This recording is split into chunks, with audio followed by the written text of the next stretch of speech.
नमस्कार, मैं हूं संजय शर्मा। आप देख रहे हैं 4 PM न्यूज नेटवर्क। गुजरात के चुनावों ने पूरे देश का तापमान बढ़ा दिया है। लोग सवाल करने लगे हैं कि क्या गुजरात में इस बार खेला हो सकता है। लोग पूछने लगे हैं कि अरविंद केजरीवाल की एंट्री से क्या नुकसान कांग्रेस को होगा, क्या भारतीय जनता पार्टी को होगा। लोग पूछ रहे हैं कि 27 सालों से जो भारतीय जनता पार्टी का गढ़ था, वहां ऐसा क्या हो गया कि प्रधानमंत्री जी को डोर टू डोर प्रचार करने के लिए जाना पड़ रहा है। संघ के एक बहुत वरिष्ठ पदाधिकारी जिनकी नागपुर में सीधी एंट्री है, संघ के बहुत करीबी जो नेटवर्क है उसका संचालन करते हैं। और संघ इस बात पे बड़ा ध्यान रखता है कि समाज के हर तबके से क्या फीडबैक आ रहा है। एक सर्वे कराया गया और उस सर्वे के नतीजों ने भारतीय जनता पार्टी और संघ को पसीने पसीने कर दिया। गुजरात का माहौल क्या है, इसको समझने की कोशिश 4PM ने भी करी। जिस तरह मैं जिस चैनल पर बात कर रहा हूं, ये हमारा नेशनल चैनल है 4PM news network. Uttar Pradesh की खबरों के लिए हमारा 4PM यूपी है, बिहार की खबरों के लिए 4PM बिहार है, और अब हमने 4PM गुजरात भी शुरू कर दिया है। गुजरात की खबरें गुजरात में। साइड में आप इसका लोगो देख रहे हैं। यूट्यूब पे जाइए, 4PM गुजरात डालिए, सब्सक्राइब करिए, आपको गुजरात की एक एक अंदर की खबर मिलेगी। मयूर जानी जी संभाल रहे हैं कमान, और मयूर जानी से हम रोज 3 दिनों से बातचीत करते हैं। गली गली शहर शहर घूम रहे हैं मयूर जानी। जो रिपोर्ट मयूर जानी दे रहे हैं वो संघ के उस चार्ट से काफी मैच कर रही है, जिसमें बताया गया है कि भारतीय जनता पार्टी के अंदर बगावत, भारतीय जनता पार्टी के प्रति नाराजगी और विकास को लेकर कंफ्यूजन, मोराबी पुल हादसा, गुजरात का विकास मॉडल, बहुत कुछ उलटफेर हो सकता है इस बार गुजरात में। दरअसल गुजरात के विधानसभा चुनाव के लिए सरगर्मी तो जोरों पर है, माहौल बना हुआ है, दिन भर हो रहा है, प्रधानमंत्री जी लगातार कैंपेन कर रहे हैं।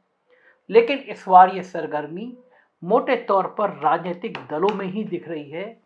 वोटरों के बीच बहुत ज्यादा उत्साह कम से कम अब तक तो नहीं देखा गया। शायद चुनाव के पहले के आखिरी सप्ताह में यानी 23 नवंबर के बाद कुछ उत्साह दिखे, पर अब तक तो वोटर चुप्पी साधे हुए हैं। और यही चुप्पी 27 साल की भगवा सल्तनत को डरा रही है। तमाम गोदी मीडिया के सर्वे भी भाजपा का उत्साह नहीं बढ़ा पा रहे हैं, क्योंकि अब आम लोगों को भी गोदी मीडिया की गोदीगिरी से नफरत सी होने लगी है। यहां तक कि इस नफरत को गुजरात तो छोड़िए, ऑस्ट्रेलिया के एडिलेड तक में महसूस किया जा रहा है। समझ गए हैं कि ये सर्वे क्यों आ रहे हैं, ये गोदी मीडिया के कॉर्पोरेट हाउस के चैनल क्यों आकर ये सब दिखा रहे हैं। ये अब हर आदमी समझ गया है, गोदी मीडिया का सच सामने आ चुका है। प्रधानमंत्री जी अब इतने निराश लगने लगे हैं कि उन्हें सामाजिक कार्यकर्ता और नर्मदा बचाओ आंदोलन की प्रेरणा मेघा पाटेकर की भी भारत जोड़ो यात्रा में शामिल होने का उनको मुद्दा बनाना पड़ रहा है। बताइए, मेघा पाटेकर शामिल होकर यह मुद्दा बनाना पड़ रहा है। बेचारे पन्ना प्रमुख पहले से परेशान है कि वो पहला पन्ना संभाले कि खुद के घर का वोट एकजुट करें। ऊपर से कुछ पत्रकार गजब के मीडिया है लोग हैं, अमित शाह को गुजरात का मुख्यमंत्री बनवाकर योगी जी पर मेहरबानी करना चाहते हैं। बेचारे शाह साहब भी पत्रकारों के ऐसे सवालों को लखनवी तहजीब की खुराफात समझ रहे थे, तभी ऐसे सवालों पर अब झल्ला भी जाते हैं। मगर इस बार शायद अमित शाह से ज्यादा जनता में झल्लाहट का माहौल है, और इसी झल्लाहट ने हम दो को भी परेशान कर रखा है, और हमारे दो को भी। हमारे दो समझ गए ना, अंबानी भैया और अडानी भैया। आइए देखते हैं कि जनता के बीच इसलिए सर्वे कहता क्या है। मैं आपके सामने कुछ डाटा रखना चाहता हूं। तो दरअसल जनता के बीच अब वो माहौल दिख नहीं रहा जो हिंदुत्व के सियासत की हांडी को चूल्हे पर चढ़ा सके। हिंदू मुसलमान का खेल भी अब लोगों को समझ में आ गया है, और यही वजह है कि गुजरात जाकर हेमंत बिश्व शर्मा चाहे जितना भी आफ्ताब की फ्रिज का जिक्र छेड़ें, लेकिन लोग पूछ रहे हैं कि पहले ये बताइए कि आफताब को तो छोड़िए, ये बताइए कि अखलाक के फ्रिज में दंगाइयों की भीड़ को क्या मिला था। इंस्पेक्टर सुबोध कुमार सिंह के हत्यारों को माला पहनाकर किसने स्वागत किया था।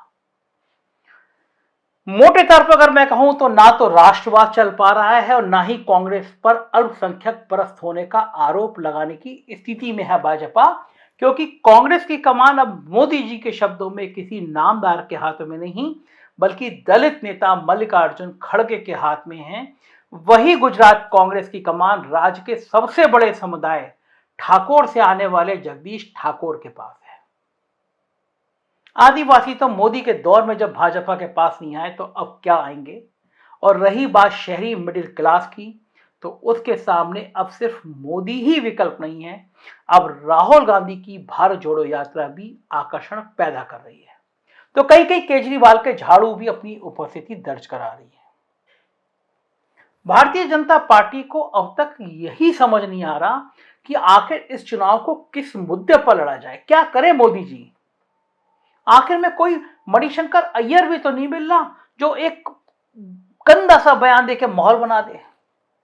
उनके पार्टी में कई मणिशंकर अय्यर दिखने लगे हैं। सुधांशु त्रिवेदी और भगत सिंह कोश्यारी के जो महाराष्ट्र में बयान है वो तो पार्टी का बेड़ा गर्क करा चुके हैं। पता नहीं कौन सा बयान गुजरात में भी बेड़ा गर्क करा दे। रही बात भारतीय जनता पार्टी और संघ का गुजराती इंजन कहे जाने वाले पाटीदार समाज की, तो इस बार ये समाज पार्टी की बजाय कैंडिडेट को प्राथमिकता दे रहा है। लेहुआ और कड़वा का विवाद तो है ही है, साथ ही नरेंद्र के आगे भूपेंद्र का बिल्कुल राबड़ी देवी स्टाइल में मुख्यमंत्री साबित होना लोह पुरुष सरदार वल्लभ भाई पटेल के समाज को बहुत बड़ा नागपार गुजर रहा है। आपने देखा होगा गाड़ी के पीछे पीछे, प्रधानमंत्री की गाड़ी के पीछे पीछे किस तरह मुख्यमंत्री भागे हैं। ऊपर से लेहुआ पाटीदार के सबसे बड़े धार्मिक ट्रस्ट के मुखिया नरेश पटेल कभी कांग्रेसियों से मिलते हैं तो कभी मोदी जी से मिलते हैं। इसके अलग कंफ्यूजन की स्थिति है और इस कंफ्यूजन को हार्दिक पटेल का ग्लैमर भी दूर नहीं कर पा रहा। ये सब तो चल ही रहा है। मयूर जानी ने बताया कि इस बार भारतीय जनता पार्टी एक नए संकट से निकल रही है। 3 दर्जन से ज्यादा सीटों पर बागियों की मौजूदगी ने भारतीय जनता पार्टी को परेशान कर दिया है, पसीने छुड़ा दिए। 7 बड़े नेताओं को पार्टी से निकालना पड़ गया है। गुजरात में कोई बागी हो जाएगा ये सोचा नहीं जा सकता था, सपने में भी नहीं सोचा जा सकता था। जो बागी हुए हैं अधिकांश उनकी संघ में मजबूत बैठे, अपने अपने क्षेत्र में दमदार उपस्थिति है उनकी। यही हालत हुआ, इसलिए मजबूरी में 76 साल के व्यक्ति को टिकट देना पड़ गया भारतीय जनता पार्टी को। ऐसे में पार्टी के ऑफिशियल कैंडिडेट भी परेशान हो रहे हैं। जब से हिमाचल वाले बागी को मोदी जी का फोन कॉल वायरल हुआ है, तब से बागियों को कांटेक्ट करके उन्हें बिठाना भी जोखिम भरा काम हो गया है कि पता नहीं कब से कौन सा बागी कॉल रिकॉर्ड करके वायरल कर दे और पूरे अंतर्राष्ट्रीय स्तर पर फजीयत हो जाए। इस समस्याओं को और दोहरा बना रहा है उन नेताओं का टिकट काटना जो कभी भारतीय जनता पार्टी की ताकत कहे जाते रहे हैं। मुख्यमंत्री, उप मुख्यमंत्री, विधानसभा अध्यक्ष, ये जो इन पदों पर रहे उन तक के टिकट काट दिए गए। बताइए, नितिन पटेल जैसे ताकतवर पाटीदार नेता जो राज्य में पाटीदार और भाजपा का सेतु माने जाते रहे, उनका टिकट काट दिया गया। जबकि एक जमाने में नितिन पटेल की राज भाजपा में धमक ऐसी थी कि वो अमित शाह और मोदी तक की कई बार बातें अनसुनी कर देते थे।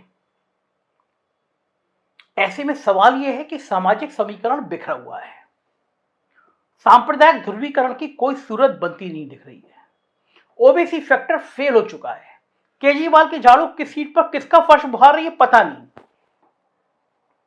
युवा वर्ग अलग से नाराज है नौकरी के मुद्दे पर, किसान पहले से ही वाइब्रेंट गुजरात का वाइब्रेंट देख ही नहीं पा रहे हैं, और इन सबके बीच लोगों की आमदनी जो काफी हद तक घट गई है, ये सब मुद्दे भारतीय जनता पार्टी के गले की फांस बनते जा रहे हैं।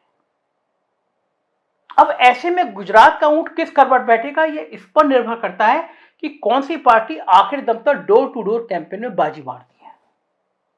फिलहाल तो विपक्ष और जनता ने हालात ऐसे पैदा कर दिए कि प्रधानमंत्री भी डोर टू डोर के अनोखे कैंपेन की चर्चाओं पर बल दे रहे हैं। मिल रहा है, चर्चा में आ रहा है कि प्रधानमंत्री जी गली गली जाएंगे और फिर मोरबी का पुल आम आदमी पार्टी की झोल, सूरत के वोटर की अनिश्चितता और आदिवासियों का द्रौपदी मुर्मू फैक्टर को अनसना कर देना, ये सब वो परिस्थितियां हैं जिसमें देश तो गुजरात के समुद्र तटों का नमक खा रहा है, लेकिन दूसरी तस्वीर यह है कि देश के लोगों की आर्थिक हालत मोदी जी की नीतियों ने ऐसी रहने नहीं दी है जिससे देश के लोग गुजरात की कपड़ा मिलों का कपड़ा खरीद सके। और शायद यही भारतीय जनता पार्टी के समक्ष असली चुनावी सर्वे है, जिससे ध्यान हटाने के लिए कभी मेगा पाटीदार के बारे में झूठ बोलना पड़ रहा है, तो कभी 1 GB डेटा के दाम के बारे में भी झूठ बोलना पड़ रहा है, क्योंकि जनता आटा की कीमत को लेकर परेशान है और साफ डेटा की कीमत का प्रोपोगंडा फैला रहे हैं। दरअसल विकास मॉडल, जो गुजरात के विकास मॉडल की चर्चा हर बार होती थी, मोरबी पुल हादसे ने उस विकास मॉडल की तस्वीर देश के सामने ला दी है। समझ गए हैं सब लोग विकास क्या है। आपको याद ही होगा गुजरात में शराब बंदी है, शराब मिलती नहीं है। सैकड़ों मौतें पिछले दिनों में जहरीली शराब पी के हुई। जिस शहर में शराब बंदी है वहां गली गली मोहल्ले मोहल्ले में लोग शराब पी के घूम रहे हैं। हमारे गुजरात के स्थानीय संपादक मयूर जानी जी गए तो देखिए 2 शराबी किस तरह उनको टकराए और क्या बात करी, उसमें एक अपने आप को मोदी भक्त कह रहे हैं। सुनिए जरा इनकी बातें। नहीं पर आप गुजरात में तो दारूबंदी है ना रघु भाई? नहीं है। अरे दारूबंदी कानून है। कानून है लेकिन बिकता है मेरा भाई। सब लोग देखो कितने कितने लोग बच्चे कितना देखो 15-15 साल का पीता है। क्या बात कर रहे हैं? हाँ तो कैसे मिलता है दारू? अरे मिलता है। देखो मैं तो बोलता हूँ कि भाजपा की सत्ता आ जाए और मोदी साहब को वंदना करता हूँ कि ये सब लोग बंद कर दे और सब लोग छोटे छोटे बच्चे की ज़िंदगी खराब होने से बच जाए। मतलब मैं एक चीज पूछूं तो आप बुरा नहीं मानोगे? आप शराब पीते हैं क्या? हाँ। क्या बात कर रहे हैं? आपको मिल जाती है? अच्छा। आप भाई साहब आपका नाम क्या है ये बताइए? संजय। संजय भाई आपने शराब पी है क्या अभी? एक बार पिया था। अभी पी के रखा हुआ है क्या? अच्छा ये बताइए भाई, अभी तो दिन के दोपहर के 1 बजे अभी आप कहाँ शराब आपने कैसे शराब पी ली अभी? और कहाँ मिलती है शराब आपको? वहाँ पे मिलते। कहाँ पे? मतलब कहाँ, इलाका कहाँ है, जगह कहाँ बताइए? कौन सी शराब पी है आपने? देसी शराब पी है? हाँ देसी पी है? वो जो थैली में मिलती है वो पी है आपने? क्यों पीते हो भाई? सुनिए हमको जानना है क्यों पी रहे हो और कैसे? ये तो शराब बंदी है, ये तो दारू बंदी है। यहाँ पे कैसे मिल जाती शराब आपको दोपहर 1 बजे? आप करते क्या है, काम क्या करती है? सेंटिंग। हाँ सेंटिंग कर। सेंटिंग का जो मजदूरी का कोई काम होता है वो करते हैं। तो आप काम पे नहीं गए आज? नहीं गया। क्यों? काम नहीं था। काम नहीं था तो महीने में कितने दिन काम मिलता है? 2-3। बताइए, ये बातचीत देख रहे हैं आप? ये गुजरात की सड़कों पर हमारी 4PM की टीम से मिल रहे हैं शराबी, बात कर रहे हैं और हम कहें कि गुजरात में शराब बंदी है। तो ये है गुजरात का विकास मॉडल। तो इस चैनल के सर्वे को देखकर आप सोच रहे होंगे कि हकीकत क्या है, तस्वीर क्या है और गोदी मीडिया क्या दिखा रहा है। तो सब तस्वीर देखना हो तो 4PM गुजरात देखिए और 4PM न्यूज़ नेटवर्क देखिए। सच पता चलता रहेगा आपको। शुक्रिया, थैंक यू।